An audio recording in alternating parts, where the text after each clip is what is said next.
Ruskin bond గారి ఆత్మకథ loan pox dancing తెలుగులోకి అనువదించే అవకాశం మీకు ఎలా వచ్చింది? రస్కిన్ బాండ్ నన్ను తనలోకి లాక్కున్నాడు. అతనిలో నా ప్రతిబింబాలు కనిపించటం, విచారపడ్డాను, దుఃఖపడ్డాను. సన్నివేశాలు ఘటనలు ఉన్నవి. వాళ్ళ నాన్న కొంత ఇంట్రోవర్ట్, అమ్మ ఎక్స్ట్రోవర్ట్. అమ్మకు క్యాన్సర్ వచ్చిందని తెలిసినప్పుడు ఆవిడకి 50 ఏళ్ళు, ఇతనికి బహుశా 30 ఏళ్ళు ఉంటాయేమో. ఇందిరాగాంధీ చూశారు, ఇంకొన్ని విషయాలు ఉంటే బాగుంటుంది అని ఆవిడ అనుకున్నారంటే. ఆత్మకథలో చెప్పిన కొత్త విషయాలు ఏవైనా ఉన్నాయా? పాత్రలకు ప్రాణప్రతిష్ఠ చేసి అవి మాట్లాడినట్టుగా మనల్ని నమ్మించగలిగితే ఒక ఫిక్షన్ రైటర్ విజయవంతమైనట్టు. రూమ్ ఆన్ ద రూఫ్ చాలా ఫేమస్. పసి యువకుడు స్పందనలు ఎలా ఉంటాయి, భావనలు ఎలా ఉంటాయి, ఉద్వేగాలు ఎలా ఉంటాయి. శ్యామ్ బెనగల్ గారు జునూన్ అనే పేరుతో సినిమాగా తీశారు. ఆ శత్రువుల్లో ఒక యువకుడితో ప్రేమలో పడటము, ముస్లిం విద్యార్థులందరినీ కూడా పోలీసు రక్షణతో వాహనంలో పంపటము, వీళ్ళంతా వీడ్కోలు చెప్పుకోవటం. తన శక్తి తాను తెలుసుకోవడం కోసం సముద్రం ఒడ్డున ఏకాంతంగా తిరిగి ఆ సముద్ర గాలులని ఫేస్ చేశారని. నేను పుట్టింది తెల్ల పుట్టుకే అయినా మనస్తత్వ రీత్యా నేను భారతదేశానికి, డెహ్రాడూన్కి చెందిన వ్యక్తిని. ఎవ్వరికీ లభించని ఒక రకమైన గౌరవం రస్కిన్ బాండ్కి దక్కింది. ఒక ప్రణాళిక ప్రకారం కథను చెప్పి ఉంటే ఇంకా సమగ్రంగా ఉండేది అనిపిస్తుంది నాకు. ఆవిడ కూడా వీళ్ళతో పాటే ఉంది, పిల్లలు పుట్టారు. అణ్వస్త్రాలని పక్కన పెట్టి ఈ జామ పండ్లు పెంచటం మీద మనిషి దృష్టి పెడితే ప్రపంచం.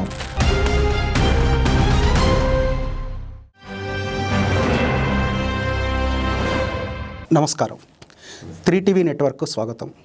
ఈరోజు మన ముందు ప్రముఖ రచయిత, యాత్రికులు శ్రీ దాసరి అమరేంద్ర గారు ఉన్నారు. వారి కొత్త పుస్తకం ఒక ఏకాంత జీవి బ్రతుకాట విడుదల సందర్భంగా వారితో కాసేపు ముచ్చటించుకుందాం. నమస్కారం అమరేంద్ర గారు. నమస్కారం సోమశంకర్ గారు. సార్, మీరు ఒక కథకుడిగా, యాత్రా రచయితగా బాగా ఫెమిలియర్, అందరికీ తెలుసు చాలా. కానీ ఒక అనువాదకుడిగా చాలా బహుశా కొద్ది మందికే తెలిసి ఉంటారు. నేపాలీ మండూకం కానీ, లేదా భార్యాచాటు మనిషి కానీ, ఇవి మీ సొంత పుస్తకాలంతగా పాపులర్ అయ్యాయి. అసలు అనువాదంలోకి ఎప్పుడు ప్రవేశించారు?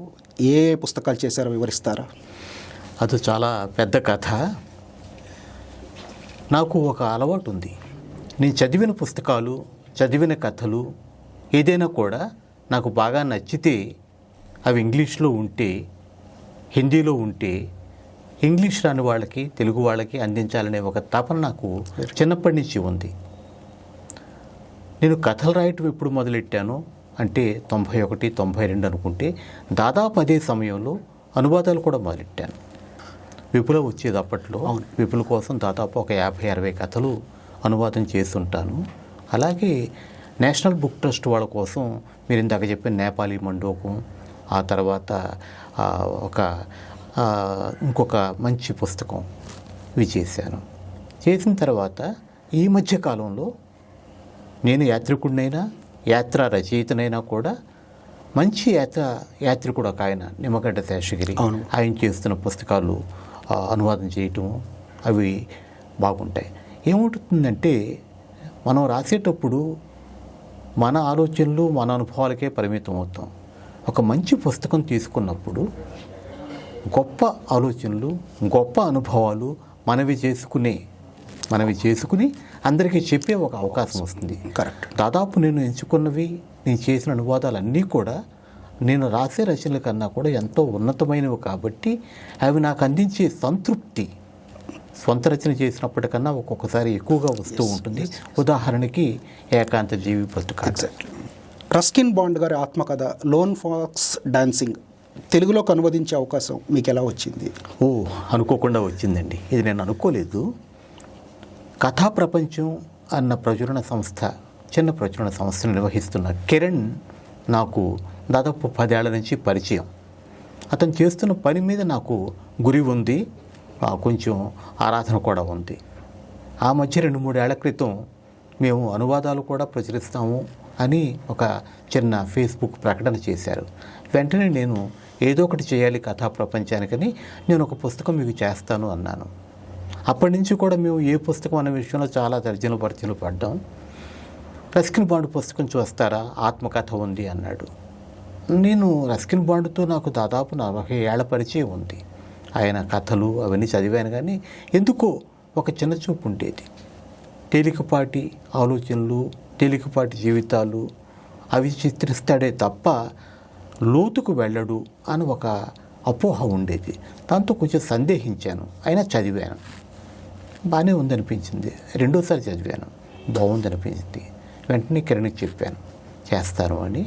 అలా కిరణ్ ప్రోద్భవం వల్ల, కిరణ్కేమో రస్కిన్ బాండ్ అంటే లక్షలాది మందికి ఉన్నట్టు విపరీతమైన ఆరాధన, అతని ప్రోత్సాహంతో అది తీసుకోవటం జరిగింది. ఓకే, ఈ అనువాద ప్రక్రియ ఎలా కొనసాగింది? ఎంత స్మూత్గా ఉంది, ఎంత టఫ్గా ఉంది? టఫ్ ఏమీ లేదండి. చెప్పా కదా, రెండోసారి చదివినప్పుడు నాకు పుస్తకం పర్లేదు అనిపించింది. అనువాదించే ముందు నేను మళ్ళీ ఇంకొకసారి చదవటము, చదివి ఆ ప్రాంతాలు, వాటి సంస్కృతి, ఆ వాతావరణం, ఒక రకంగా ఆయన ముస్సోరీ అంటే ముస్సోరీ ఎలా ఉంటుంది, డెహ్రాడూన్ అంటే డెహ్రాడూన్ ఎలా ఉంటుంది, చిన్నపాటి పరిశోధన చేసి అనువాదం రచించటం నాకు అలవాటు. ఈ పుస్తకం విషయంలో అంతగా పరిశోధన చేయాల్సిన అవసరం రాలేదు, అది వేరే విషయం. కానీ ఒకసారి పుస్తకాన్ని 3వ, 4వసారి చదివిన తర్వాత ఆ పుస్తకం మీద మనకు కలిగే అవగాహన చాలా ఎక్కువగా ఉంటుంది. ఫస్ట్ టైం ఒక నావెల్ రీడింగ్ లాగా చేసేస్తాం. అనువాదం కోసం చదివినప్పుడు మూలాల్లోకి వెళ్ళి మూలాల్లోకి వెతికి చేయటం అన్నది మెల్లమెల్లగా నాకు తెలియకుండానే పుస్తకం నన్ను తనలో ఇముడ్చుకుంది. రైట్. రస్కిన్ బాండ్ నన్ను తనలోకి లాక్కున్నాడు. ముఖ్యంగా అతనిలో నా ప్రతిబింబాలు కనిపించటం, అతని అనుభవాలు, నా అనుభవాలు, అతని అభిరుచులు, నా అభిరుచులు కలవటము, అలాగే కుటుంబ నేపథ్యాలు కలవటం, అతనితో కూడా భగ్న కుటుంబం, ఇలాంటివన్నీ వచ్చేసరికి మమేకమైపోయామంటారు చూసారా, అలాంటిది భావన కలిగిన తర్వాత అనువాదం ఇబ్బంది పెట్టడం కాదు, చేస్తున్నంతసేపు కూడా సంతోషం, సంతృప్తి. అతనితో పాటు నేను సంబరపడ్డాను, విచారపడ్డాను, దుఃఖపడ్డాను, అన్నీ నావైనప్పుడు ఇంకా ఆయన ప్రయాణము నాదయింది. ఒక రకంగా అనునాదం, అది అనువాదం కాదు, అతనితో పాటు నేను కూడా అనునాదం చేశాను, సహాయానం చేశాను. చాలా సంతృప్తి మిగిల్చింది. ఆత్మకథ అనువాదం నుంచి మీరు కొత్తగా ఏ విషయాలు తెలుసుకోగలిగారు? ఇప్పటికే కొంత చూచాక చెప్పాను అనుకుంటాను. ఒక్క విషయం నాకు స్పష్టమైంది. ఇందాక చెప్పినట్టు దాదాపు 30 ఏళ్ల బట్టి నేను అనువాదం చేస్తున్నాను. నాది ఒక నియమం ఉంది, ఆ రచన నీకు నచ్చకపోతే ముట్టుకోవద్దు, ఎవరెంత చెప్పినా కూడా. ఒక్కసారి నచ్చిన తర్వాత స్వంతంగా అందులో వేలు పెట్టి ఆ మార్పులు ఈ మార్పులుని కవిత్వాలు అందులో ప్రవేశపెట్టొద్దు. రచన మీద గౌరవంతో ఎక్కడా చెడకుండా దాన్ని ముట్టుకుని దాన్ని సాధించాలి అన్నది నా నియమం. మొదట్లో ఏ పదము వదలకుండా చేయటమే గొప్ప అనువాదం అనుకునేవాడిని. మెల్లమెల్లగా పదాలే కాదు, అనుభవాలు కూడా, మన ఆ వాతావరణం చెడకుండా, ఆ సంస్కృతి చెడకుండా, తెలుగు వాళ్ళకి కష్టం కలగకుండా చేయటం అనేది ఇంకొక లక్ష్యంగా వచ్చింది. ఇందాక చెప్పాను, మన యాత్రికుడు నిమ్మగడ్డ శాస్త్రి గారి పుస్తకాలు చేస్తున్నప్పుడు నేను యాత్రికుడినే కాబట్టి, నేను ట్రెక్కింగ్లు చేశాను కాబట్టి, నేను హిమాలయాలు తిరిగాను కాబట్టి, ఆయన అనుభూతులు నా అవటము అన్నది నాకు తెలియకుండానే నాకు ఆ ఎక్స్పీరియన్స్ వచ్చేసింది. అప్పుడు నాకు కొంత కనువిప్పు కలిగింది. అనువాదం అంటే అర్థాలు కాదు, అనుభవాలు కాదు, అనుభూతిని కూడా మనలో ఇంగించుకోగలిగి, ఏదో అంటారే బిట్వీన్ ద లైన్స్ అంటారు. ఇక్కడ beyond the lines, between the lines చాలదు, you have to go beyond the lines. ఆ ఎరుక అక్కడ కలిగింది. ఈ పుస్తకం అనువాదం చేసినప్పుడు పరిపూర్ణమైంది. ఆయన వేదనలన్నీ ఇందాక చెప్పినట్టు నావయ్యాయి. ఎక్కడ ఎలా ఆయన స్పందించాడు, ఆయన మనోభావాలు ఎలా ఉండేవి, ఆయన అనుభూతి ప్రపంచంలోకి నేను వెళ్ళి అడుగుపెట్టి అనుభూతి స్థాయిలో పట్టుకోగలిగినప్పుడు ఆ అనువాదం నాకే అనకూడదు కానీ అబ్బురం కలిగించింది, గొప్ప సంతృప్తి కలిగించింది. అది కదా అనువాదం అన్న ఎరుకప్పుడు కలిగిన తర్వాత ఈ అనుభూతి స్థాయిలో అనువదించటం అన్నది ఒక ప్రాథమిక అవసరం అన్న స్పష్టత వచ్చిన తర్వాత నేను ముందు చేయబోయే ఏ రచన అయినా సరే అందులో దీని ఛాయలు ఉండటం నేను తప్పకుండా గమనిస్తాను. నా పరంగా నేనే చేశానని కాదు, ఎంతోమంది ఈ స్థాయిలో చేసి ఉంటారు. నేను ఈ స్థాయికి 30 ఏళ్ల తర్వాత రావడానికి ఈ రస్కిన్ బాండ్ ముఖ్యమైన కారణం. ఆ రకంగా ఆయనకు, ఆయన రచనకి కూడా నేను ధన్యవాదాలు చెప్పుకోవాలి. ఓకే, ఇప్పుడు మీరు అన్నారు చాలా కీలకమైన ఘట్టాలు చెప్పారు, కొన్ని వేదనలను మీరు కూడా సహానుభూతి పొందగలిగారని. అలాంటివి ఈ ఆత్మకథలో మీకు బాగా మనసుకు దగ్గరైన సన్నివేశాలు, ఘటనలు ఉన్నవి కొన్ని ఉదాహరణ చెప్పండి. స్థూలంగా చెప్పాలి అంటే ఆత్మకథ కాబట్టి చిన్నప్పటి స్నేహాలు, ఆయన డెహ్రాడూన్ స్నేహితులు అంటే నేను నా విజయవాడ స్నేహితులతో రిలేట్ చేసుకునేవాడిని. అలవోకగా స్నేహాలు జరగటం, అనుకోకుండా జరగటం, వాళ్ళతో గడపటం. అలాగే ఆయన సిమ్లా స్కూల్లో హాస్టల్లో ఉంటే నేను కాకినాడ కాలేజీలో హాస్టల్లో ఉండేవాడిని. ఇలా కోరిలేషన్. అలాగే తల్లిదండ్రులు విడిపోవటం జరిగినప్పుడు ఇతను పడ్డ అభద్రత, రక్షణ లేదేమో, ఏమైపోతాను చిన్నాడిని, ఆ రకమైన ఒడిదుడుకులు నాకు తెలుసు కాబట్టి వచ్చాను. ముఖ్యంగా ఘట్టాలు, సన్నివేశాలు చెప్పాలి అంటే ఇందాక చెప్పినట్టు తల్లిదండ్రులు విడిపోయారు. మనస్తత్వపరంగా రస్కిన్ బాండ్ వాళ్ళ నాన్నకు సన్నిహితం. వాళ్ళ నాన్న కొంత ఇంట్రోవర్ట్, అమ్మ ఎక్స్ట్రోవర్ట్. రస్కిన్ బాండ్ ఆత్మలోకి చూసుకునే మనిషి. ఆ రకంగా నాన్న దగ్గరికి చేరాడు. చేరిన తర్వాత అమ్మకి ఎంతో కొంత దూరం అయ్యాడు. వెళ్ళటం రావటం, వెళ్ళినా కూడా ఆత్మీయత లేకపోవటం జరిగింది. కానీ ఎన్నో ఏళ్ల తర్వాత, ఎడబాటు తర్వాత అమ్మకు క్యాన్సర్ వచ్చిందని తెలిసినప్పుడు ఆవిడకి 50 ఏళ్ళు, ఇతనికి బహుశా 30 ఏళ్ళు ఉంటాయేమో. అప్పటికే ముస్సోరీ చేరుకుని ఉన్నాడు. వెళ్ళిన తర్వాత అమ్మ, ఇతను కూడా జబ్బు గురించి మాట్లాడుకోలేదు. వాళ్ళ జీవితాలని ఇద్దరు కలిసి కలబోసుకుని పంచుకున్నారు, భావాలు పంచుకున్నారు, వేదనలు పంచుకున్నారు. ఆ ఘట్టం చాలా అలా అని ఇతనివి నాటకీయత తీసుకురావటం, మెలో డ్రామా తీసుకురావటం ఏమీ చేయడు. ఇతను అన్ని రచనల్లోనూ అండర్ టోన్లో చెప్తాడు, అండర్ స్టేట్మెంట్స్ ఉంటాయి. ఆ ఘట్టాల్లో కూడా చెప్పినా కూడా ఐ కెన్ ఎక్స్ట్రాపోలేట్ అతను ఎలా ఫీల్ అయ్యాడన్నది. అవి నాకు బాగా సంతృప్తి కలిగించినవి. దాంతోపాటు ఇంకా చాలా ఉన్నాయి. అతను కుటుంబాన్ని ఏర్పరచుకునే దాన్ని తాత అవ్వటం, తండ్రి అవ్వటం, వాళ్ళంతా తన వాళ్ళు అవ్వటం, ఎవరేమనుకున్నా కూడా ఏమిటి ఎక్కడో పోయేవాళ్ళని తీసుకొచ్చి కుటుంబం అంటావు, ఇలాంటివన్నీ చేసినప్పుడు ఎన్నో ఘట్టాలు ఉన్నాయి. మొత్తం నిజానికి ఆ పుస్తకంలో ఈ ఘట్టం నన్ను బాగా ఆకట్టుకుంది, ఈ ఘట్టం ఆకట్టుకోలేదు అని చెప్పలేను. కానీ కొన్ని విలక్షణమైన ఘట్టాలు కూడా ఉన్నాయి. ఉదాహరణకి ఇందిరాగాంధీతో ఈయన ఒక అరగంట, 30 గంట ఆవిడ ప్రధానమంత్రిగా ఉండగానే వెళ్ళి మాట్లాడే అవసరం కలిగాయి. ఎందుకు అంటే తీన్మూర్తి భవన్లో నెహ్రూ మెమోరియల్ సొసైటీ ఉంది. దానికి పద్మజా నాయుడు దాని అధిపతి ఆ సమయంలో. బహుశా అది 1975 ఎమర్జెన్సీ తర్వాత అనుకుంటాను, ముందు తర్వాతే. నెహ్రూ గురించి ఒక పుస్తకం రాయకూడదా పిల్లలకు అని ఆవిడ అడిగారు. అడిగినప్పుడు ఈయన రాశాడు. రాసిన తర్వాత పద్మజా నాయుడు అన్నారు, ఇందిరాగాంధీ చూశారు, ఇంకొన్ని విషయాలు ఉంటే బాగుంటుంది అని ఆవిడ అనుకున్నారంటే మరి ఆవిడతో నాకు ఒక అవకాశం ఇప్పించగలరా, నేను ముఖాముఖి మాట్లాడతానంటే వెళ్ళాడు. వెళ్ళిన తర్వాత ఆవిడ ప్రధానమంత్రి కాదు, ఇతను చిన్న రచయిత కాదు, స్నేహితుల్లా మాట్లాడుకున్నారు. కొన్ని విషయాలు అడిగాడు. ఆవిడ కూడా చాలా స్నేహంగా, చాలా అసలు ఏ రకమైన బిడియాలు లేకుండా, ఏ రకమైన ఆధిపత్య భావన లేకుండా మాట్లాడింది. అది ఇతను క్యాప్చర్ చేసిన పద్ధతి చాలా బాగుంది. ఇలాంటి ఘట్టాలు కూడా మనకి ఈ పుస్తకంలో కనిపిస్తాయి. Waiting to read sir. ఇప్పుడు ఒక జనరల్ ఒక అభిప్రాయం ఉందండి పాఠకుల్లో, రస్కిన్ బాండ్ రచనలన్నీ ఆత్మకథాత్మకంగా ఉంటాయి అని, అన్నిట్లోనూ బహుశా క్యారెక్టర్స్ అన్నీ చిన్నప్పుడు అతనే అన్న అభిప్రాయం ఉంది పాఠకుల్లో. అలాంటప్పుడు కొత్తగా ఆత్మకథలో చెప్పిన కొత్త విషయాలు ఏవైనా ఉన్నాయా? మీరు ఏమనుకుంటారు దాని గురించి? ఎస్, అందరిలాగా నేను కూడా ఆయన రచనలన్నీ కూడా కథాత్మకాలే అనుకునేవాడిని. ఇన్ఫ్యాక్ట్ ప్రతి రచయిత కూడా అతను ఏది రాసినా వ్యాసంతో సహా ఆత్మకథే రాసుకుంటాడు. పాత్రలన్నీ అతనే అన్నారు కదా, ఏ కథలో అయినా కూడా పాత్రలన్నీ రచయిత చెప్పినట్టే చేస్తాయి. కాకపోతే రచయిత గొప్పతనం ఎక్కడొస్తుంది అంటే తను కనపడకుండా పాత్రలకు ప్రాణప్రతిష్ఠ చేసి అవి మాట్లాడినట్టుగా మనల్ని నమ్మించగలిగితే ఒక ఫిక్షన్ రైటర్ విజయవంతమైనట్టు.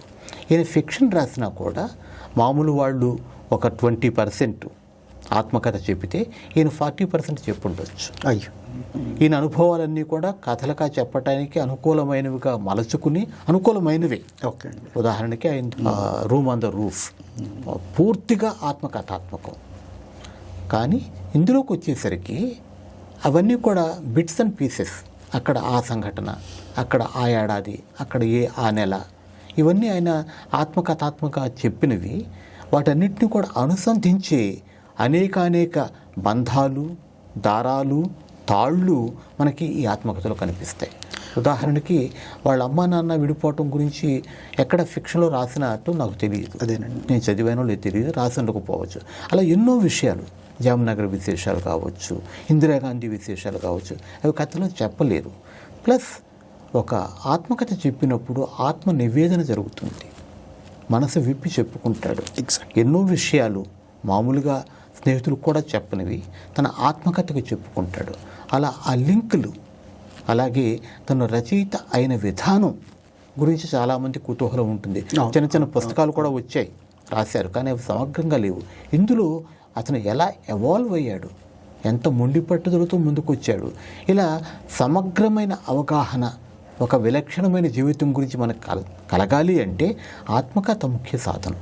రస్కిన్ బాండ్ విషయంలో కూడా మనకు తెలిసినది ఒక 20% అయితే అతని రచనల ద్వారా, ఆత్మకథ ద్వారా మనకి 60% తెలుస్తుంది. ఇంకా 40% ఆయన మనసులోనే ఉండిపోయిందో మనకు తెలియదు. ఆయన అన్ని రచనల్లోకి ఇందాక మీరు అన్నట్టు రూమ్ ఆన్ ద రూఫ్ చాలా ఫేమస్. ఈ కథ అసలు పుస్తకంగా రావడానికి చాలా తతంగం జరిగిందని విన్నాము. మీ ఆత్మకథలు కూడా దాని గురించి తప్పక మెన్షన్ చేసి ఉంటారు, దాని గురించి చెప్పండి. చెప్పాలి.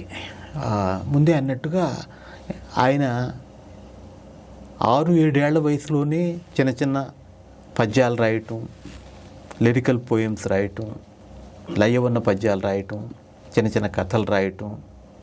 సిమ్లాలో స్టూడెంట్గా ఉన్నప్పుడే, అంటే స్టూడెంట్ అంటే కాలేజీ కాదు, 6వ క్లాసు 7వ క్లాసు అప్పుడే నవలలు రాసేయటం, చదవటం ఆయనకు ముందు నుంచి అలవాటైంది. రాయటం అన్నది కూడా ఆయనకి స్వతహాగా అబ్బింది.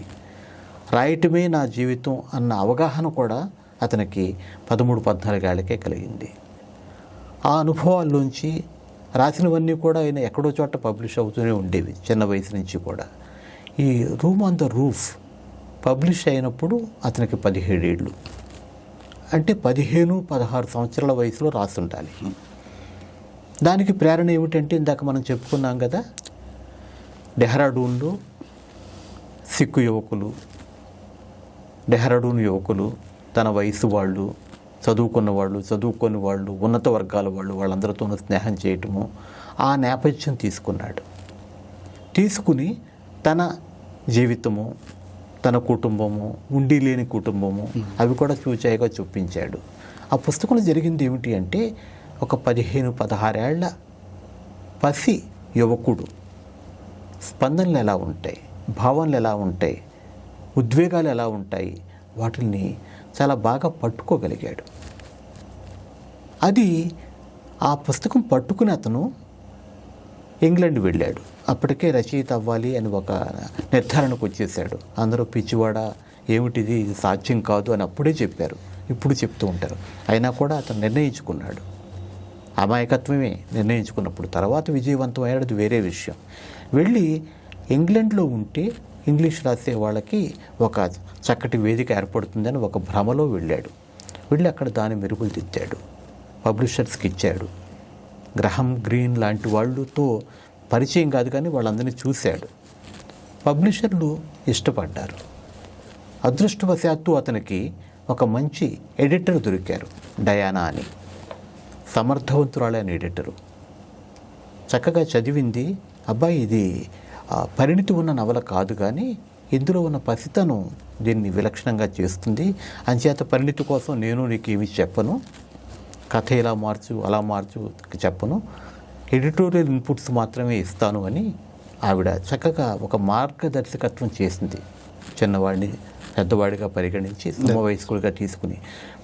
ఈ పుస్తకంలో ఆవిడ ఇతనికి ఈ ఇన్పుట్స్ ఇస్తూ మెచ్చుకుంటూనే విమర్శిస్తూనే ఎలా చేస్తే అది ఇంకా ఉన్నతమవుతుందని చెప్తూ రాసిన చక్కటి ఉత్తరం ఉంది. ఎలాంటి ఉత్తరం అంటే తన ఆ ఉత్తరాన్ని యథాతథంగా తన ఆత్మకథలో చెప్పేసుకున్నాడు.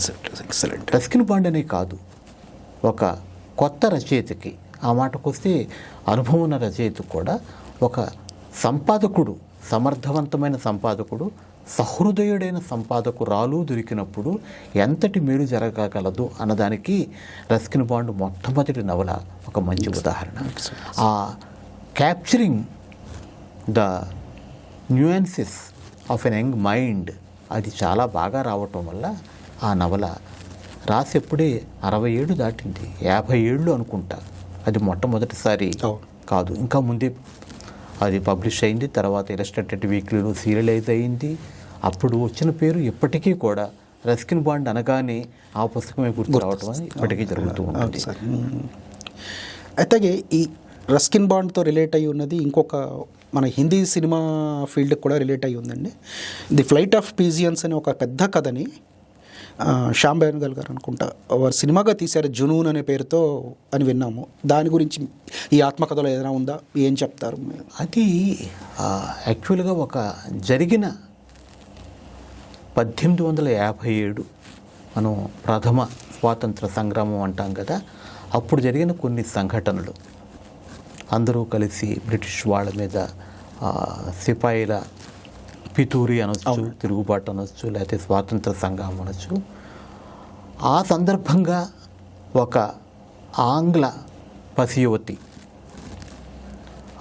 దిక్కు తోచక ఒక చోటకి చేరినప్పుడు ఎవరైతే వాళ్ళ శత్రువులో, వాళ్ళ రక్షణలో అనొచ్చు, ఆశ్రయంలో అనొచ్చు ఉండటము, ఆ శత్రువుల్లో ఒక యువకుడితో ప్రేమలో పడటము, ఈ నేపథ్యంలో ఆ జరిగిన కథ విన్నాడు ఇతను. విని దాన్ని నా చిన్నపాటి నవలిక అనుకోవచ్చు, మన తెలుగు భాషలో పరిభాషలో చెప్పాలంటే నవలికగా రాశాడు. అది ఆ పడ్డప్పుడే మంచి పేరు వచ్చింది. ఎలాగో శ్యామ్ బెనగల్, శశి కపూర్, దానికి నిర్మాత శశి కపూర్ వాళ్ళ దృష్టికి వెళ్ళింది. బహుశా ఇస్మత్ చుగ్తాయి అనుకుంటా, ఆవిడ దాన్ని రికమెండ్ చేశారు, వాళ్ళు తీశారు, ఇతను కూడా అసోసియేట్ చేశారు. ఆ సినిమాని నేను 2-3 సార్లు చూశాను. బాగా తీశారు, సమర్థవంతంగా తీశారు. ఇతను కూడా సంతృప్తి చెందినట్టుగానే నాకు పుస్తకంలో అనిపించింది. తర్వాత అది జరిగినప్పుడు, ఆ తర్వాత అది ఎక్కడైతే జరిగిందో ఆ ప్రదేశాలు కూడా ఈయన చూసి వచ్చి కోరిలేట్ చేసుకున్నాడు. ఇదిగో ఈ చర్చిలో కదా వాళ్ళంతా దాక్కున్నది, ఇదిగో ఇక్కడ కదా వాళ్ళ ఆశ్రయం ఇచ్చింది, అవన్నీ కూడా కోరిలేట్ చేసుకోగలిగాడు. ఉత్తరప్రదేశ్లో ఒక మారుమూరు ప్రదేశంలో చిన్న పట్టణం, పెద్ద గ్రామం, చిన్న పట్టణంలో జరిగిన కథ అది రాసినప్పుడు ఇలా తెలిసిన విషయాలు, జీవితంలోని విషయాలు, పెద్ద పెద్ద పదాలు వాడకుండా చిన్న చిన్న పదాలతోనే పెద్ద పెద్ద భావాలు పలికించడం అన్నది రస్కిన్ బాండ్ ఒక బాణి, ఆయన ముద్ర. ఆ ముద్రకి ఒక గొప్ప ప్రతీక ఈ ఫ్లైట్ ఆఫ్ ది పిజియన్స్ అన్న నవలిక. ఇప్పుడు మనం స్వాతంత్రోద్యమము లేదా ప్రథమ స్వాతంత్రోద్యమం గురించి మాట్లాడుకుంటున్నాం కాబట్టి ఈ ఆత్మకథలో ఆయన స్వాతంత్ర అనంతర పరిస్థితులకు కూడా చాలా రాశారు పుస్తకంలో, లేదు ప్రీ ఇండిపెండెన్స్ మూమెంట్స్ గురించి కూడా చాలా ప్రస్తావనలు ఉన్నాయని విన్నాము. వాటి గురించి కొంచెం చెప్పండి. చాలా ఉన్నాయి, కొంచెం చెప్పడం కాదు, ఎక్కువే చెప్తాను. రస్కిన్ బాండ్ 34లో పుట్టాడు, 47లో మనకి స్వాతంత్రం వచ్చింది. 13 ఏళ్ల యువకుడు, మళ్ళీ పసి అన్న యువకుడు. పైగా ఉన్నది ఎక్కడ? సిమ్లాలో. ఆ సమయంలో సిమ్లా అంటే ఏమిటి? British summer capital. ఈ చర్చలు జరగటము, నెహ్రూ, పటేల్, మౌంట్ బాటన్ వాళ్ళంతా రావటము, పిల్లలైనా కూడా చిన్న ఊరు. ఇతనికేమో మహాపరిశీలన ఇలాంటి విషయాల్లో అదంతా చూశాడు, స్కూల్లో చూశాడు, వాళ్ళంతా వచ్చి వెళ్ళటం చూశాడు. మౌంట్ బాటన్ వీళ్ళ స్కూల్ ఫంక్షన్కి వచ్చి వీళ్ళందరితో ఉద్దేశించి, బహుశా ఆగస్టులో స్వాతంత్రం వస్తే మార్చిలోనూ ఎప్పుడో వచ్చి చెప్పటము, అన్యాపదేశంగా ప్రస్తావించటము, ఇవన్నీ కూడా చెప్పాడు. అంతకన్నా ముఖ్యంగా వ్యక్తిగతంగా ఇతనికి అనుభవాలు ఏమిటి అంటే మత కల్లోలాలు. ఇతని అక్కడ ఉన్నప్పుడే సిమ్లా నగరంలో కూడా అవి సంభవించటము. అయినా కూడా వాళ్ళ స్కూల్లో ఉన్న ముస్లిం విద్యార్థులందరినీ కూడా రక్షణతో, పోలీసు రక్షణతో ఒక చక్కటి వాహనంలో పంపటము, వీళ్ళంతా వీడ్కోలు చెప్పుకోవటం, ఇదంతా తాత్కాలికమే, మళ్ళా కలుసుకుంటామని ఒక ఆశతో వాళ్ళు వెళ్ళటం, మంచి మిత్రులతను కోల్పోవటం, అవన్నీ చిత్రించాడు. ఇది ఒక ఎత్తు. మనకి ప్రీ ఇండిపెండెన్స్ రోజులు ఒక చిన్నపిల్లాడి దృష్టి నుంచి మనం చూడొచ్చు. అలాగే డెహ్రాడూన్ దగ్గరికి వస్తే ప్రపంచ యుద్ధం కూడా అతను చెప్పుకొచ్చాడు. రెండో ప్రపంచ యుద్ధం 39-44, అప్పటికి ఇతను 10-11 ఏళ్ళు. ఆ వయసులోనే అక్కడ మనందరికీ, నాకు తెలియదు, చాలామంది తెలిసి ఉండకపోవచ్చు, డెహ్రాడూన్ అది ఉన్న ప్రదేశము, అది ఉన్న వాతావరణము, శీతోష్ణ స్థితులు, వాటి వల్ల ఒక విశ్రాంతి విడిదిగా ఇటు మిత్రపక్షాల వాళ్ళకి, అటు అక్షరాజ్యాల వాళ్ళ ఖైదీలకు కూడా అక్కడ ఆవాసం కల్పించడం, యుద్ధంలో అలసిపోయి వచ్చిన అమెరికన్, బ్రిటిష్ సోల్జర్స్ కొంతకాలం అక్కడ ఉండటము, దాదాపు ఊరంతా కూడా ఆ సంబరాలతోనూ కోలాహలంతోనూ ఉండటము, అవన్నీ కూడా చక్కగా ఈ నవల్లో చిత్రించడం జరిగింది. ఆ తర్వాత జరిగిన సంఘటన దగ్గరికి వస్తే కాంతిసీకులంతా రావటము, అప్పుడు వాళ్ళ నాన్న అదే సమయంలో ఎయిర్ ఫోర్స్లో చేరాడు. చేరినప్పుడు ఇంకొక ఏదో అంటారే రూమ్ ఆన్ ద రూఫ్ లాగా ఈయనకు విండో కనిపించింది అనమాట. అన్నీ చక్కగా చూసే ఒక అవకాశం దొరికింది. నాన్న ద్వారా కావచ్చు, అతని సహచరులు కావచ్చు, కాంతిసీకులు రావటము, కొత్త కొత్త కాలనీలు ఢిల్లీలో రావటము, రజోరీ గార్డెన్, కరోల్ బాగ్, ఇలాంటివన్నీ రావటం, అక్కడ వాళ్ళు సెటిల్ అవ్వటం, ఉన్న ఆస్తులన్నీ వదిలేసుకుని ఇక్కడికి వచ్చి మళ్ళీ కొత్తగా జీవితాలు సాగించటము, వాళ్ళతో స్నేహాలు, వాళ్ళ కుటుంబాల్లో తను కూడా భాగం అవటం. ఐఎమ్ టాకింగ్ అబౌట్ మన 1950ల తొలి రోజుల్లో ఆ జీవితం అంతా కూడా ఇతను చాలా ఒడిసి పట్టుకుని తన స్వీయ అనుభవాల సాయంతో ఆత్మకథలో చాలా చక్కగా చెప్పాడు. ఆ రకంగా అదనే కాదు, 34 నుంచి 2026 వరకు కూడా అతను చరిత్రను నమోదు చేసిన పద్ధతి ఒక విలక్షణమైన పద్ధతి. మనకు ఆత్మకథలో అదంతా స్పష్టంగా మనకు తెలుస్తుంది. సాధారణంగా రస్కిన్ బాండ్ గారి రచనల్లో చాలా సింప్లిసిటీ ఉంటుంది, రచనా పద్ధతి చాలా నిరాడంబరంగా ఉంటుంది. అంటే అంత నిరాడంబరంగా ఉన్న శైలితో ఆయన ఆబాల గోపాలని ఎలా ఆకర్షించగలిగారు?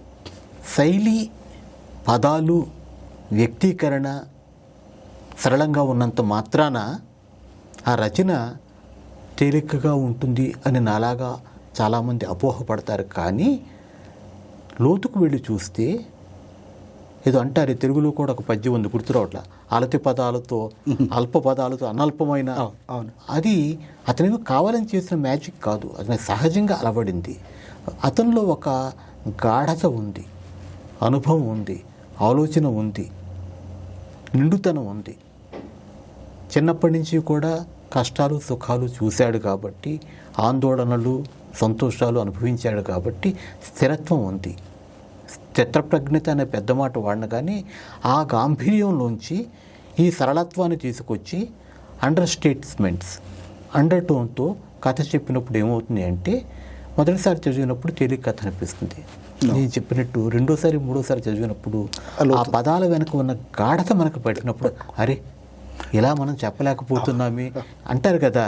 సరళంగా చెప్పడం చాలా కష్టం, సరళంగా మాట్లాడటం చాలా కష్టం, పెద్ద పెద్ద పదాలు వాడటం చాలా సులభం.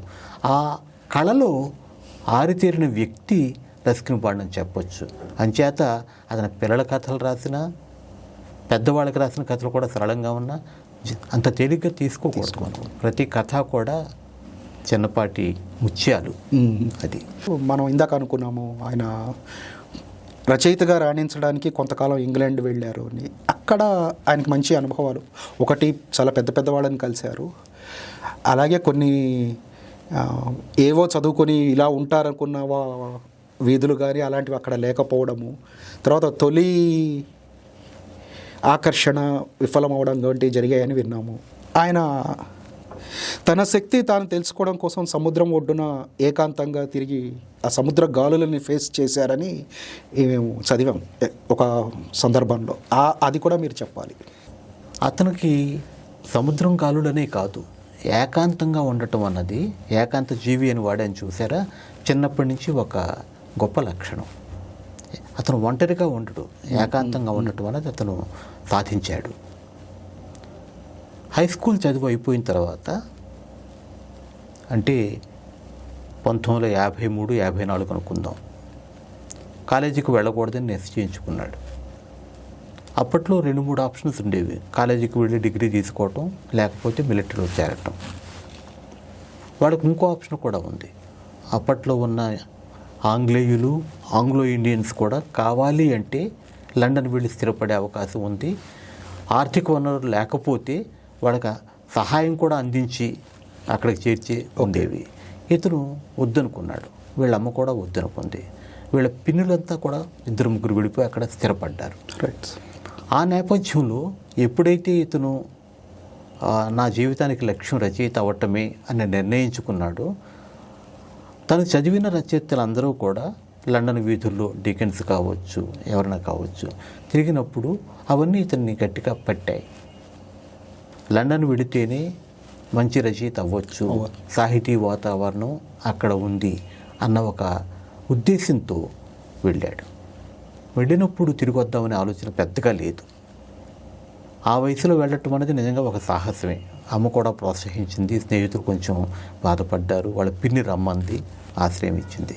వెళ్ళిన తర్వాత ఒక రొటీన్లో పడకుండా ఉండటానికి శాయశక్తిలో ప్రయత్నించాడు. వెంటనే తన బాణీలో వెళ్ళిపోయి, నా పేరు రస్కిన్ బాండ్, నాకు టైప్ చేయటం వచ్చు, టీ పెట్టడం వచ్చు, ఇలా ఆఫీసులకు వెళ్ళిపోయి తలుపు కొట్టి చిన్నపాటి ఉద్యోగాలు సంపాదించుకుని 1 ఏడాది అలాంటి ఉద్యోగాలు చేసిన తర్వాత అక్కడ ఉన్న చిన్నపాటి మనకున్న స్టేట్ సర్వీస్ కమిషన్ లాంటి పరీక్షలో అత్యద్భుతమైన ప్రతిభ ప్రదర్శించి మంచి ర్యాంకులో సెలెక్ట్ అయ్యాడు. ఉద్యోగంలో చేరాడు. చేరిన తర్వాత భయం వేసింది అతనికి. ఇందులో పడిపోతానేమో, ఈ బ్యూరోక్రసీలో పడిపోతానేమో, నేను కావాల్సింది రచయిత కదా అని ఆ ఉద్యోగం వదిలేసుకుని, ఇదంతా కూడా జెర్సీ ద్వీపాల్లో జరిగింది. ఇంగ్లాండ్కు పెడగా ఫ్రాన్స్కు చెరువులో ఉన్న జెర్సీ ద్వీపాల్లో జరిగింది. లండన్ చేరుకున్నాడు. చేరుకున్నప్పుడు కూడా ఆర్థికంగా వనరులు లేవు. ఎప్పుడు లెక్క పెట్టుకునేవాడు. నా దగ్గర 20 పౌండ్లు ఉన్నాయా, 1 నెల గడిచిపోతుంది, 150 రూపాయలు పత్రిక పంపిందా, 2 నెలలు, ఇలా 68 ఏళ్ల వయసులో తనకి ఆర్థిక స్థిరత ఏర్పడిందా అతనే చెప్పుకొచ్చాడు. అది వేరే విషయం. వెళ్ళిన తర్వాత అక్కడ ఉద్యోగాలు సంపాదించుకోగలిగాడు. చిన్నవో పెద్దవో అక్కడ కూడా సంపాదించుకున్నాడు. కానీ తను అనుకున్న ఆహ్లాదకరమైన, ఉల్లాసవంతమైన, ప్రేరణ కలిగించే సాహితీ వాతావరణం కనిపించలేదు. అదో పెద్ద సముద్రం, సాహితీ సముద్రం. ఎవరికైనా కూడా చిన్నప్పుడు ఒక భ్రమ ఉంటుంది. మనం కూడా బొంబాయి వెళ్ళగానే హీరో అయిపోవచ్చు, మద్రాసు వెళ్ళగానే గాయకుడు అయిపోవచ్చు. ఆ బాణీలోనే వెళ్ళాడు, అమాయకంగానే వెళ్ళాడు.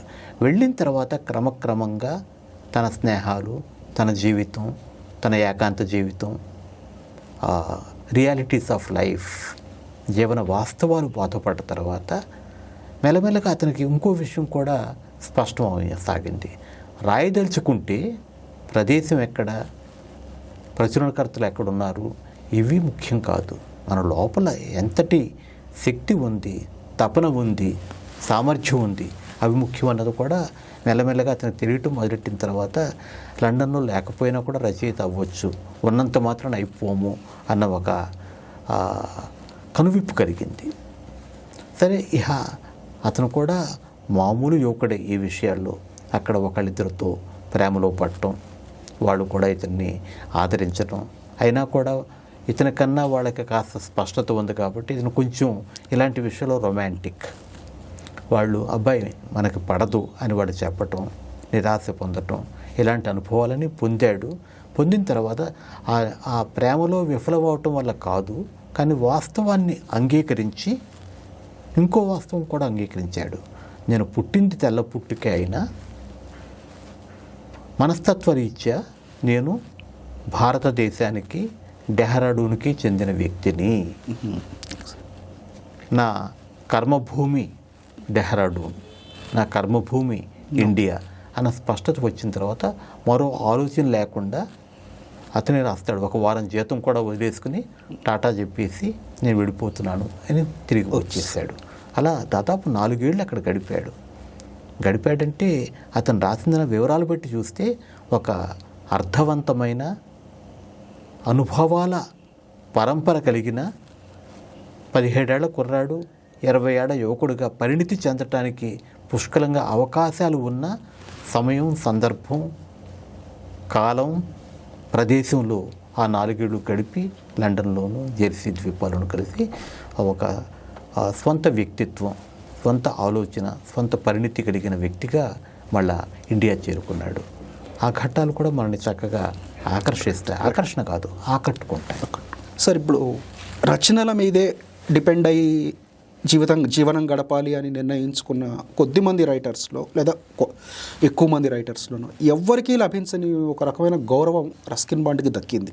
ఎందుకంటారు? మంచి ప్రశ్న, నాకు ఇష్టమైన ప్రశ్న. రచనల వల్ల జీవించటం అన్న దాంట్లో 2 పార్శ్యాలు ఉంటాయి. ఒకటి ఆత్మను సంతృప్తి పరచటం, రెండోది దేహాన్ని సంతృప్తి పరచటం. చాలామంది రచనల ద్వారా బ్రతకటం అంటే రచనల ద్వారా సంపాదించడం అని అనుకుంటారు. ఆ సంపాదనలో పడ్డ తర్వాత తెలియకుండానే మన తెలుగు వాళ్ళు కావచ్చు, ఆంగ్ల రచయితలు కావచ్చు, ఖాలిద్ హుస్సేనీ లాంటి ఆఫ్ఘనిస్తాన్ మూలాలు ఉన్న రచయితలు కావచ్చు, వాళ్ళు ఏదో ఇంగ్లీష్లో అంటారు కదా, ప్లేయింగ్ టు ద గ్యాలరీ, ఇలా రాస్తే పాఠకులకు మెచ్చుకుంటారా, ఇన్ని రసాలు చొప్పిస్తే వాళ్ళు ఈ పుస్తకం బాగా వెడుతుందా, ఎప్పుడైతే ఆ ఆలోచన మనలోకి వచ్చిందో రచయిత చచ్చిపోతాడు. ఒక ఫ్యాక్టరీ ఉంటుంది, అన్ని ఫ్యాక్టరీలు కూడా విజయవంతంగా సాగవు, కొన్ని ఫ్యాక్టరీలు సాగుతాయి. అది సాహితీ ప్రపంచం కాదు, అక్షరాల వ్యాపారం. రస్కిన్ బాండ్ దగ్గరికి వచ్చేసరికి ఎంతగా అతను ఆలోచించి ఉండడు ఆ వయసులో, కానీ అతను అక్షరాలని నమ్ముకున్నాడు. ఇప్పుడు అమ్ముకోలేదు. అమ్ముకునే ప్రయత్నం చేస్తుంటే ఎంతో కొంత మెరుగైన అంటే ఆర్థికంగాను భౌతికంగాను మెరుగైన జీవితం సాధించి ఉండేవాడు. కానీ నమ్ముకుని అక్షరాలు రాసేవాడు. రోజుకి 2000 పదాలు రాయాలి అని పెట్టుకునేవాడు. కానీ ఆ పదాలు కూడా ఒక్కొక్క పదానికి ఒక్కొక్క $1 విలువ ఉండాలి, అలాంటి తాపత్రయాన్ని ఇప్పుడు పెట్టుకోలేదు.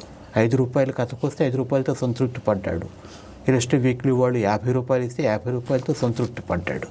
సో నా అంచనా ప్రకారం అతను ఈ విషయం ఎక్కడ చెప్పలేదు. కానీ ఎప్పుడైతే సాహిత్యంగాను, సాహిత్యాన్ని తనలో ఒక భాగంగాను మనసావాచ అతను నమ్మి సాధన చేశాడు. చేసి 68 ఏళ్ల వయసుకు కానీ ఒక ఆర్థిక సుస్థిరత రాలేదు అని చెప్పుకొచ్చాడు. అది కూడా ఏదో ఫిర్యాదుగా చెప్పలేదు, అలవోకగా చెప్పాడు. ఆ గుణం వల్ల అతనిలోని రచయిత, అతనిలోని పసితనం, అతనిలోని సరళత, అతనిలోని గాఢత, ఇవన్నీ కూడా ఇప్పటికీ నిలిచి ఉండటం వల్ల పాఠకులు, సామాన్యులు కావచ్చు, విమర్శకులు కావచ్చు, విఘ్నులు కావచ్చు, నిష్ణాతులు కావచ్చు, వాళ్ళందరూ తెలుసో తెలియకో ఈ గుణాన్ని గ్రహించటం వల్ల అతనికి ఈ గౌరవం వచ్చిందని నా భావన. సార్, బ్యాక్ టు ట్రాన్స్లేషన్కి వద్దాం సార్. మళ్ళీ ఈ ఆత్మకథ అనువాదం చేశాక కానీ ఎక్కడైనా ఆయన జీవితంలో ఏదైనా మిమ్మల్ని నిరాశపరిచిందా? ఇది చెప్పలేదు, బహుశా ఇంకొకటి చెప్పుంటే బాగుండేదేమో అని ఏమైనా మీకు అనిపించిందా? చెప్పిన వాటి విషయంలో నాకేమీ నిరాశలు లేవు. మీరు అన్నారు ఇంకేమైనా చెప్పుంటే అన్నది. ఇంకాస్త ఈ మాట రస్కిన్ బాండ్ విషయంలో అంటాకి నాకు నోరు రావటం లేదు. పకడ్బందీగా ఒక పద్ధతి ప్రకారం, ఒక ప్రణాళిక ప్రకారం కథను చెప్పి ఉంటే ఇంకా సమగ్రంగా ఉండేది అనిపిస్తుంది నాకు. ఉదాహరణకి చివరి ఘట్టాల దగ్గరికి వచ్చేసరికి కొంత వడివడిగా సాగిపోయే లక్షణం నాకు బాగా కనిపించి నిరాశ కల్పించింది. ఇంకా వివరంగా చెప్పొచ్చు. ఇందాక అన్నాను, కుటుంబాలు ఏర్పరచుకున్నాడు. ఎప్పుడు ఏర్పరచుకున్నాడు? 35-40 ఏళ్ల వయసులో ఒక కుర్రాడు రావటం, ఇతని దగ్గర ఆశ్రయం పొందటం, ఆశ్రయం అని కూడా అండు, తోడుగా కలిసిపోయాడు. మంచి కుర్రాడు వచ్చాడు, కొడుకుగా తీసుకోలేదు, కొడుకుగా మారాడు, పెళ్లి చేశాడు, అతనికి పెళ్లికి సాయం చేశాడు, వచ్చింది, ఆవిడ కూడా వీళ్ళతో పాటే ఉంది, పిల్లలు పుట్టారు, వాడు ఆ తోపుడు బండిలో వేసుకుని తోసాడు, చూసి నవ్వేవాళ్ళు, పెళ్లి కాలేదు అప్పుడే తాత అయిపోయాడు నవ్వుకునేవాళ్ళు. ఈ పరిణామ క్రమం చెప్పలేదని నేను అన్న, కానీ ఇంకాస్త వివరంగాను ఇంకాస్త తన బాల్యం గురించి చెప్పినంత గాఢంగా ఇది కూడా చెప్పుంటే ఇంకా బాగుండేది. ఇలాంటివి కొన్ని నాకు అనిపించాయి. బట్ ఓవరాల్ దీని మీద నాకు ప్రశంసలే తప్ప ఫిర్యాదులు ఏమీ లేవు. ఏకాంత జీవి బ్రతుకాట గురించి మనం మాట్లాడుకుంటున్నాం కాబట్టి రస్కిన్ బాండ్ ఇందాక చెప్పినట్టుగా ఆయన జీవన విధానం గురించి కూడా 2 విషయాలు ఈ సందర్భంగా చెప్పుకోవటం నాకు సంతోషం కలిగించే విషయం. లండన్లో ఉన్నాడు, తనుగానే ఉన్నాడు, లండన్ నగరవాసిగా ఉండలేదు. ఢిల్లీలో ఉన్నాడు, మైళ్ళ కొద్దీ తిరిగాడు, ప్రతి వీధి తిరిగాడు. ఇన్ఫ్యాక్ట్ ఆయన ఢిల్లీ జీవితం గురించి, ముస్సోరీ జీవితం గురించి, డెహ్రాడూన్ జీవితం గురించి రాసినప్పుడు ఒక అనువాదకుడిగా నాకు కలిగిన గొప్ప సౌలభ్యం ఏమిటి అంటే, నేను కూడా ఢిల్లీలో ఉండటం, నేను కూడా ఈ ముస్సోరీ, డెహ్రాడూన్ అలాంటి ప్రాంతాలు, అతను వెళ్ళొచ్చిన పిండారి గ్లేషియరు, ఎవరెస్ట్ వెళ్ళలేదు కానీ ట్రెక్కింగ్లు చేయటం, ఇవన్నీ చేసిన తర్వాత అతనికి ఎప్పటి నుంచో ఉంది, నేను ఉండాల్సింది ఇక్కడ కాదు, నేను చేయాల్సిన పని ఇది కాదు. ఇక్కడికి వచ్చాక కూడా కేర్ సంస్థలో గొప్ప జీతంతో పని కాదు, గొప్ప జీతంతో 2-3 ఏళ్ళు పనిచేశాడు. అప్పటికే 30 ఏళ్ళు వచ్చేసాయి, ఉండలేకపోతున్నాడు. ఏమైంది? ఇప్పుడు కానీ నేను నిర్ణయం తీసుకోకపోతే ఈ నగర జీవితానికి, ఈ ఉద్యోగ జీవితానికి, ఈ జీతానికి కట్టుబడిపోతాను అనిపించిన తర్వాత ఆల్మోస్ట్ ఒక ఇంపల్స్ లాగా ఏదో కేర్ పని మీదే ముస్సోరీ వెళ్ళి ఏదో స్కూల్లో వాళ్ళకి కేర్ సంస్థ ద్వారా ఆ పిల్లలకి టిబెటియన్ రెఫ్యూజీస్ కనుక్కుంటా చేయడానికి వెళ్ళినప్పుడు ఆయన ప్రిన్సిపాల్ గారు యథాలాపంగా ఉన్నారు. ఈ కిందే ఒక ఆవిడ ఒక కాటేజ్లో ఒంటరిగా ఉంటుంది, ఒక ఆంగ్ల మహిళ. అంటే ఆవిడ తోడు కోసం వెతుకుతోందయ్యా అని చెప్పినట్టుగా ఉన్నారు. వీడు చూశాడు, ఆవిడ కూడా లంచ్కి వచ్చినట్టుంది వీళ్ళతో పాటు. చూశాడు కెలెన్, చూడగానే డిసైడ్ అయిపోయాడు, ఇంక నేను ఢిల్లీ వెళ్ళను అని. వెంటనే కేర్కి ఉద్యోగానికి, అది ఇప్పుడు తనకు 34 ఏళ్ళప్పుడు, ఇప్పుడు తనకి 92 ఏళ్ళు, దాదాపు 60 సంవత్సరాలు తను నమ్మిన జీవితం. మధ్యలో ఏదో బొంబాయి వచ్చి మా పత్రిక సంపాదకుడిగా ఉండు, ఇలాంటివి వస్తే కావాలంటే నేను మా ఇంట్లో ఉండి చేస్తానే తప్ప మీ ఊరు రాను అని చెప్పి ఉంటున్నాడు. ఆ రకమైన ఒక నిబద్ధత, తనకు తన జీవితానికి ఎరుక, తను ఎలాంటి జీవితం కావాలని కోరుకుంటున్నాడు, ధైర్యం, ఆ జీవితాన్ని సాధించుకోవటానికి కొన్ని సౌఖ్యాలు, మన సౌఖ్యాలను వదులుకోవటం, పట్టుదల. అది 5 రూపాయలు వచ్చినా, ఖ్యాతి వచ్చినా రాకపోయినా అక్షరాన్ని నమ్ముకున్నాను కాబట్టి రాసుకుంటూ వెళ్ళటం, అక్షరానికి అమ్ముడు పోకుండా ఉండటం, ఇలాంటి అనేక లక్షణాలు ఈ వ్యక్తి జీవితంలోంచి మనం సామాన్యులు ఎంతో గ్రహించే అవకాశం ఉంది.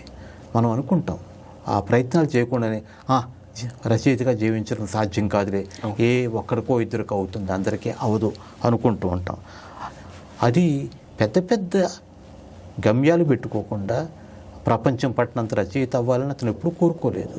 పద్మశ్రీ, భూషణ్లు వస్తాయని కూడా అతను అనుకోలేదు. సినిమాలు తీస్తారని కూడా అనుకోలేదు. పెద్దవాళ్ళ పరిచయాలు, పెద్దవాళ్ళ పరిచయాలు ఇతను ఇష్టం ఉండదు.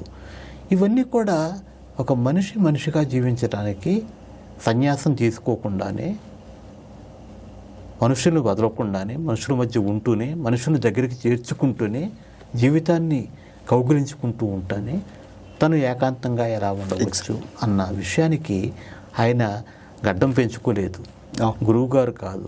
కానీ గురువుల్ని మించిన పరిణితితో ఈ పుస్తకంలో మనం అనేక వివరాలు చూడవచ్చు. అవి మీరు ఇందాక అడిగారు, ఈ పుస్తకం వల్ల అనువాదపరంగా మీకేమైనా లాభం చేయడం కాదు. అనువాదపరంగా చేరిన లాభం గురించి మాట్లాడగానే వ్యక్తిపరంగా దాదాపు నాది కూడా ఇదే బాణి. ఎంత సాహసాలతో నేను చేసి ఉండకపోవచ్చు, కానీ ఇదే బాణి అయినప్పుడు ఒక రకమైన పటుత్వం వస్తుంది మన ఆలోచనలు కూడా. ఇది సాధ్యమే. చాలామంది అంటారు, అబ్బో అది చాలా కష్టమయ్యా అంటారు. నిజమే, కష్టమే.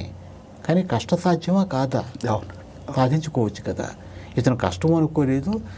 బేసిక్గా ఇతనిలో ఉన్న ఒక లక్షణం ఏమిటంటే పాజిటివిటీ.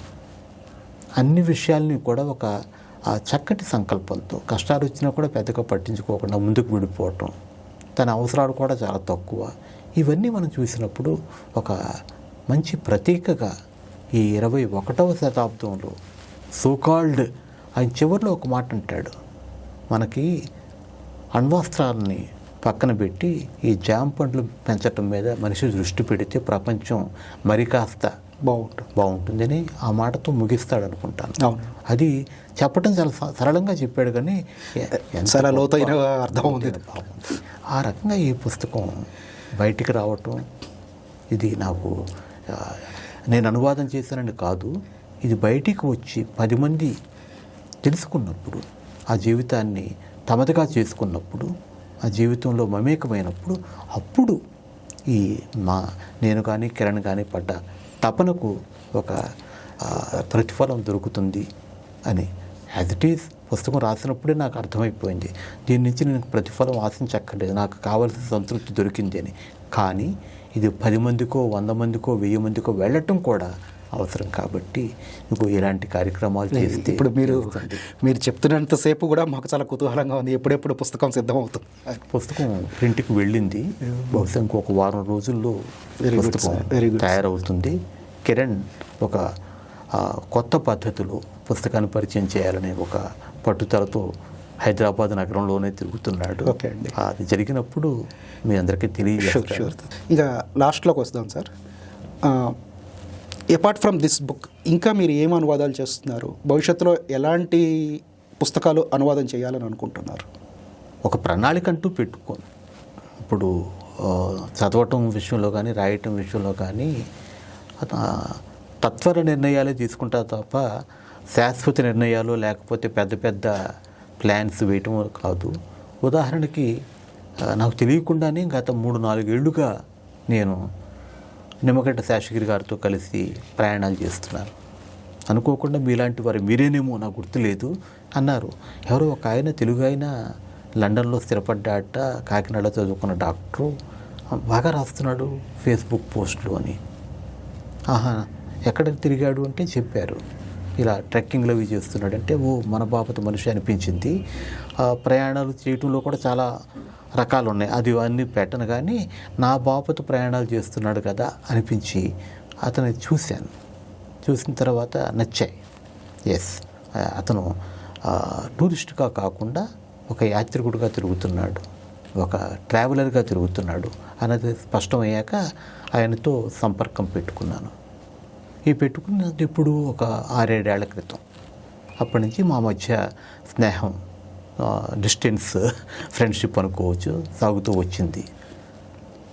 అప్పుడే అనుకున్నాను, ఈయన అనుభవాలు తెలుగు వాళ్ళకి అవసరం. చాలా విలక్షణమైన, విభిన్నమైన, విస్తారమైన అనుభవాలు ఆయనవి. దాదాపు 120 దేశాలు తిరిగాడు. కానీ సరైన అదును కోసం చూస్తున్నాను. ఆయన కూడా ఫేస్బుక్లో రాస్తున్నాడే కానీ అదేదో ట్రావెలోకి రాస్తున్నానో అనుకోలేదు.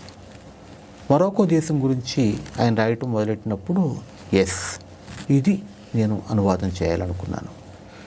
ఏముంది, ఒక 4 రోజులు వెళ్ళొచ్చాడు, 2-3 ఎపిసోడ్స్ రాస్తే అయిపోతుంది కానీ మొదలెట్టాను. మొరాకో అయిపోయింది. మొరాకో 2వ సారి వెళ్ళటం అయిపోయింది. 3వ సారి వెళ్ళాడు, 12-16 ఎపిసోడ్స్ వచ్చాయి. అమ్మాయి అయిపోయింది ట్రాన్స్లేషన్ అనుకున్నాను. మళ్ళీ ఆయన ఆ తర్వాత మధ్య అమెరికా వెళ్ళాడు, మళ్ళీ 7-8 నెలలు చక్కగా ఆయన ప్రయాణం చేయటం, రాయండి అంటాం, రాసిన తర్వాత చర్చించుకోవటం, నేను చెప్పిన సూచనలు ఆయన తీసుకుని దాన్ని రివైజ్ చేయటం, దాన్ని వెంటనే ఈ మాట నాకు మ్యాగజైన్ ఉంది, వాళ్ళు కూడా ఇలాంటి విషయాల్లో ప్రోయాక్టివ్గా ఉంటారు, ప్రోత్సహిస్తారు వేయటం. ఇది ఇప్పటికి దాదాపు 40-50 ఆర్టికల్స్ ఆయనవే వరుసగా ఈ మాటలో వస్తున్నాయి. ఇంకా ఎంతకాలం అయినా కూడా నేను చేయడానికి సిద్ధంగానే ఉన్నాను. ఎందుకంటే అవి నాకు సంతోషం కలిగించడం అలా ఉంచి తెలుగు వాళ్ళకి ఒక గొప్ప అనుభూతి కలిగించే శక్తి వాటిలో ఉంది. ఇప్పుడు గత 1.5 ఏడాదిన్నరగా ముందు ఎవరెస్ట్ బేస్ క్యాంప్కి వెళ్ళొచ్చారు, ఆ అనుభవాలు రాశారు. ఆ తర్వాత అన్నపూర్ణ సర్క్యూట్ ట్రెస్ట్ చేశారు, అవి రాశారు. ఇప్పుడు ఈ రెండు మనకు బాగా తెలిసిన పేర్లు.